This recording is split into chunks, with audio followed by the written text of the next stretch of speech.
Hey, what's up everybody? Brian Brown's Motorsports. Today, the mega cab we've been working on for a couple of days. Good friend Greg, I've been selling wheels to him for about 3-4 years now. Lives in South Carolina, so I ship him wheels and tires quite a bit for all of his other projects.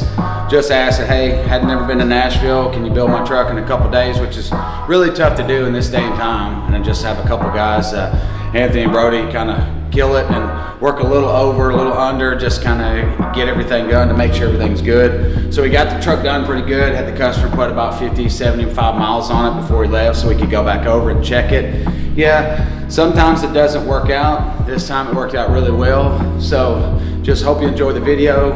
Like I said, we try to please everybody. Some people you can't. That's why I tell everybody that's why they make padded toilet seats.